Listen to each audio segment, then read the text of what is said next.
Welcome. This is an introduction to Zebo Financial. This is a screen you will see after you sign up for an account. There are two primary steps to getting started. One is to create categories relating to your budget. The other is to import bank data. Before I get into these steps, I'd like to briefly talk about Zebo.com. Zebo.com is a free service that retrieves transactions and account balances from many different banks. It is a real nice service to bring all of your financial information into one site. You can import your bank transactions and your credit card transactions, giving you a clear picture of your financial status. The important feature of Zebo is that it allows third-party developers to create programs like Zebo Financial. So please do consider signing up. It allows Zebo Financial access to your transactions without requiring you to manually export data from your bank. Why is Zebo not enough by itself? Zebo is a traditional financial tool in that it only tells us where our money has gone. We are interested in the envelope method of budgeting, which lets us plan where our money is going to go. It helps us achieve the ability to always have money ready for our expected bills. We can also plan for the unexpected. So we can use Zebo's excellent data retrieval service to help us use an envelope method of budgeting. So back to Zebo Financial. Step 1 is to select a few categories for your budget. For this example, I'm only going to grab a couple of these from this list.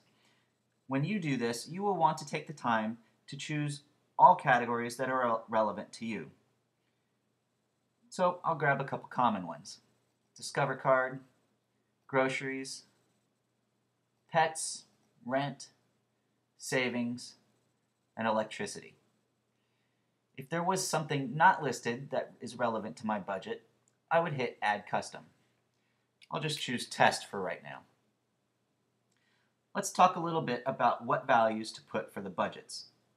It is important that your budget can cover your highest bill you ever expect to get in the category. In this demo, I'm going to be using some very simple numbers to get the idea of envelope budgeting across and how to use Zebo Financial. So let's get started with Discover. If my minimum payment is around $50, I'm going to choose $100 as a monthly payment. This will cover the minimum and a little bit extra. This is sort of a starting number. Once our budget is established, I can always come back and adjust this number if I have the resources to pay more. Next is groceries. It is important to know what expenses go in my grocery category. Some people like to separate groceries from dining out. I, however, like to simplify things and say household items, food, and dining out are all lumped together. My budget here is going to be a healthy $800, as I do like to enjoy a restaurant on a weekend night. It also covers any alcohol expenses like wine from my favorite wine shop. Next is pets. I'm going to set a good $200 per month for my 2 dogs and 1 cat. This should cover food and treats while leaving enough left over to add up over time to cover normal vet bills and those unfortunate and unexpected visits to the vet. This is a nice feature of the envelope method and Zebo Financial. It is easy to let a category increase in value over time.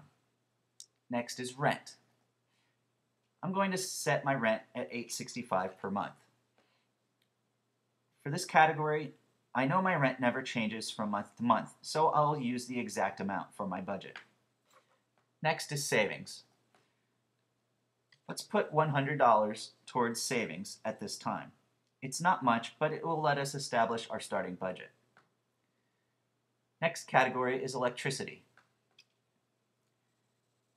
The highest bill I ever get in electricity is during the summertime at about $165.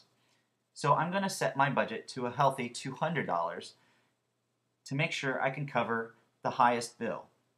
During the fall, my bill drops as low as $66 as I need very little air conditioning. So I will have a healthy leftover balance in this category sometimes during the fall months. An important idea behind Zebo Financial is always play it safe. Having extra money left over after paying a bill is a bonus feature of the budget that we can leverage towards paying off debt or to put into savings. We will talk more later on how we want to use our remaining category balances. For our test category, I'm just going to put $50. I'm actually going to use this category to show you how to quickly edit and delete a category. So I'm now ready to create my categories. I'll click Add Checked Categories. After a couple moments of processing, you will see the categories created on the right-hand side. We are now ready to move into importing our data. I'm going to click Yes for Use with Zebo, enter my username and my password, and click Save Preferences. It informs me that the preferences were saved and that I can start synchronizing the data. So let's go ahead and do that. Start with Save Import. This will take a couple moments. There we go. This was a rather small data set that I'm importing, so it was pretty fast. You may experience a little longer time of importation.